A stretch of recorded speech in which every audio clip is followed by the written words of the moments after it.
The moment you step off the boat, Borneo hits you, a full-on sensory assault. The world you knew just moments ago with its order and predictability is instantly replaced by something wild and untamed.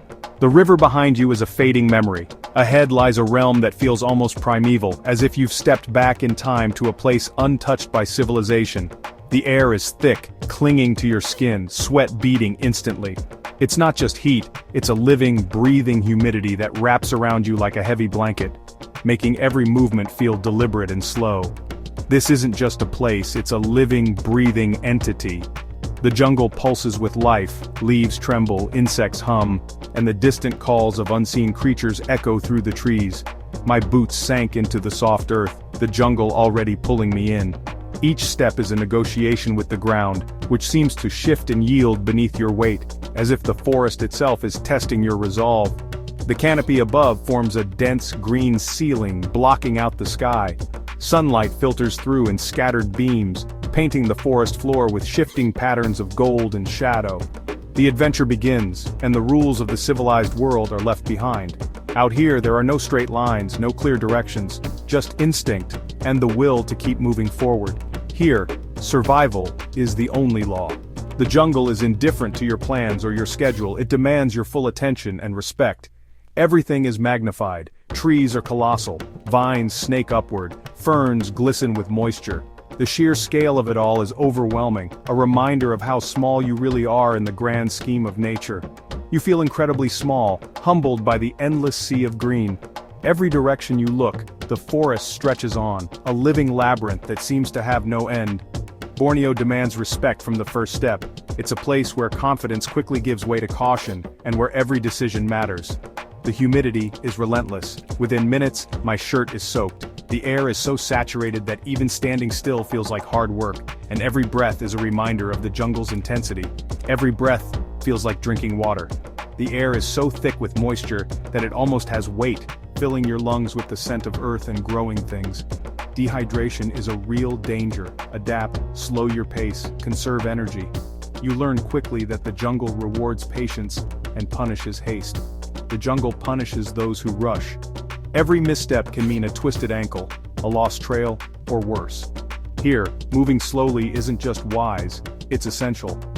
Even the smallest creatures remind you of your place. Leeches latch onto your boots, insects crawl across your skin, and the constant buzz of life is both mesmerizing and unnerving. As I moved deeper, isolation set in, the modern world vanished, replaced by wildness. The silence is profound, broken only by the calls of birds and the rustle of unseen animals. No signposts, no paths, just an impenetrable wall of vegetation.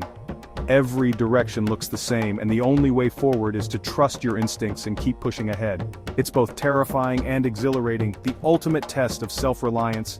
Out here, you're forced to confront your own limits, to dig deep and find strength you didn't know you had. The jungle doesn't care who you are, it only cares if you can endure. It strips away pretense and ego, leaving only determination and grit, and that for me is the greatest adventure of all. To be tested by a place so raw and powerful, to lose yourself in its wildness and to emerge changed, humbled, awed, and alive. The Borneo jungle is a sensory overload, a kaleidoscope of green, where every glance reveals a new layer of life. The sheer density of the foliage is staggering, with trees towering overhead and vines weaving intricate patterns between trunks. It's a living, breathing world that feels both ancient and alive, a place where nature's creativity is on full display. Sunlight barely pierces the canopy, creating shafts of light that dance on the forest floor.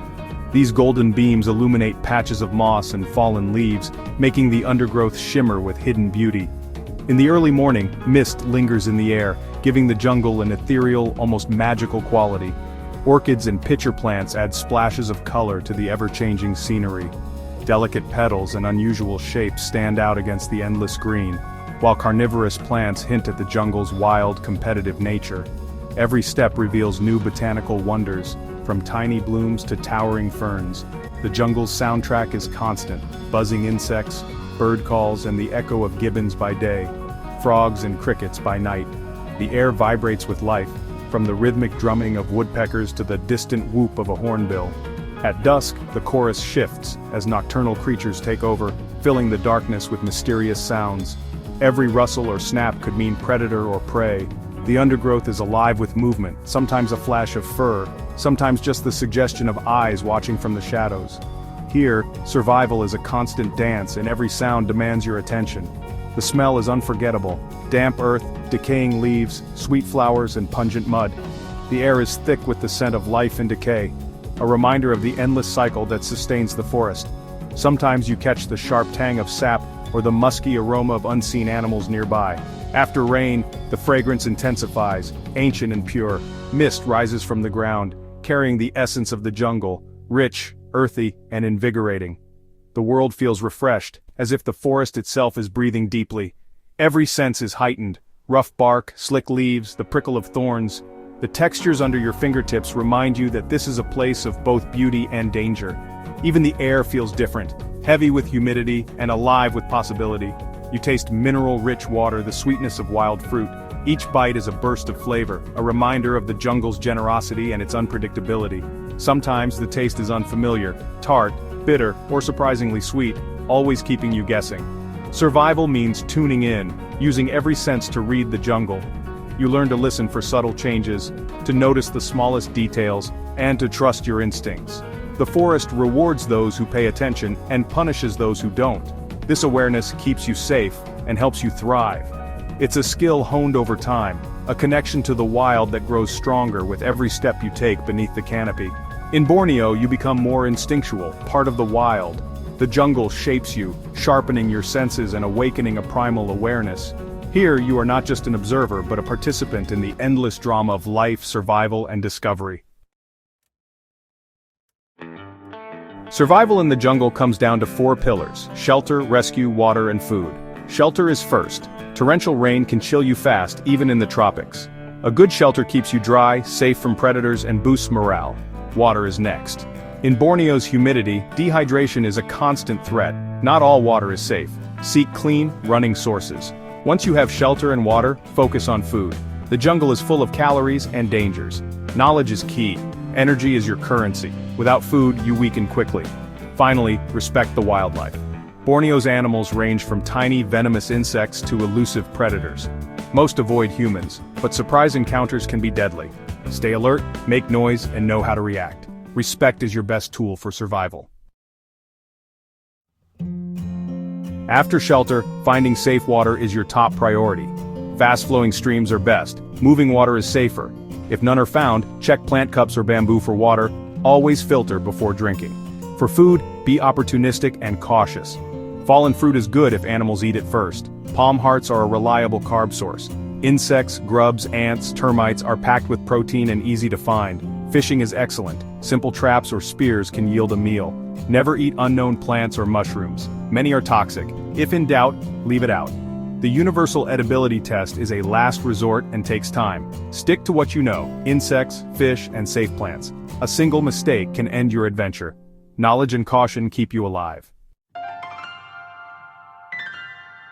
Your shelter is your castle. Location is everything.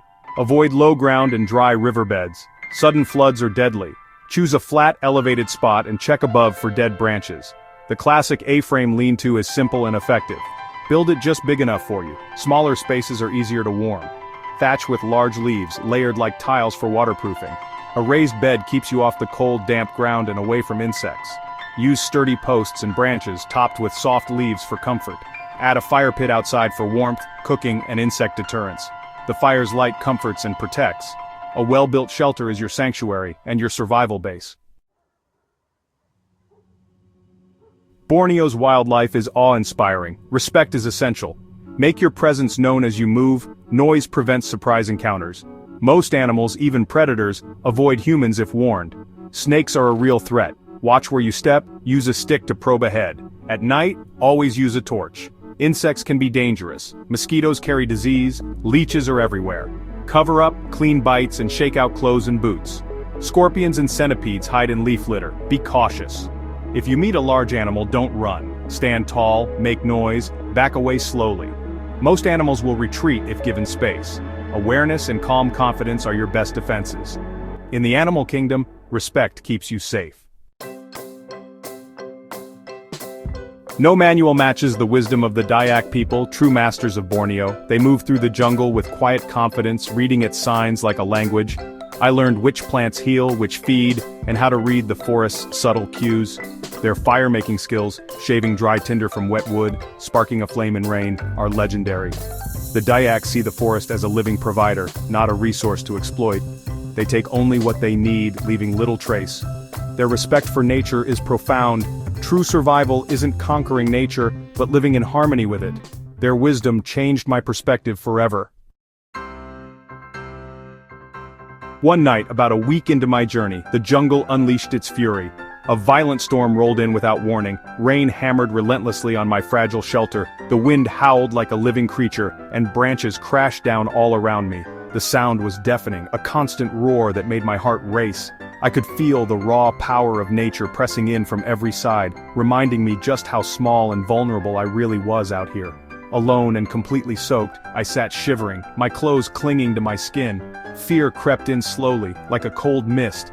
The jungle, which had seemed so alive and beautiful during the day, now felt menacing, almost as if it wanted to break me. Every shadow seemed to move, every sound felt like a threat. The darkness was absolute, thick and impenetrable. My torch, which had felt so reassuring before, now barely cut through the blackness. Its weak beam only made the shadows seem deeper, the unknown more intimidating. Doubt began to whisper in my ear, "You're not strong enough. You won't get out of here." My mind raced with worries about what might be lurking just beyond the light, and whether I had the strength to keep going. I forced myself to focus on my breathing, slow and steady, trying to calm the panic rising inside me. I thought of my family, their faces, their voices, the memories we shared. They became my anchor in the storm, a reminder of why I needed to keep fighting. Survival, I realized, is as much a mental battle as a physical one. You have to protect that inner spark of hope, no matter how small it feels. If you let despair take over, the jungle will win. I made a choice in that moment. I refused to let the jungle defeat me. I would not give in to fear or doubt. I would stand my ground, no matter how hard the night pressed in. Then, just as I was beginning to feel overwhelmed, I noticed a tiny light through a gap in the roof. A single firefly blinked in the darkness, its glow soft but steady, cutting through the gloom. That tiny light became everything to me in that moment. A beacon of hope, a reminder that even in the darkest times there is still beauty and possibility. As I watched the firefly, a sense of calm washed over me. My fear began to recede, replaced by a quiet determination. I realized I could endure the storm, just as that little firefly endured the rain and darkness. I knew then that I would survive the night, and whatever else the jungle threw at me, the storm would pass, and I would continue on. Sometimes, it's the smallest things, a flicker of light, a memory, a breath, that save you when you need it most. That firefly reminded me that there's always light to be found, even in the darkest times, if you just keep looking for it. Emerging from the jungle feels like being reborn. The world outside seems strange, noises, smells, even the air. The jungle strips you to your core, revealing who you truly are. You leave a part of yourself behind, but take its lessons with you. The greatest gift is resilience. You learn you can endure more than you thought. Challenges in daily life seem smaller after surviving Borneo. Simplicity becomes profound. Shelter, water, food, fire. You find peace in self-reliance and freedom in the essentials. True survival is about connection, not conquest. If my story inspires you to seek your own adventure, it's all worthwhile.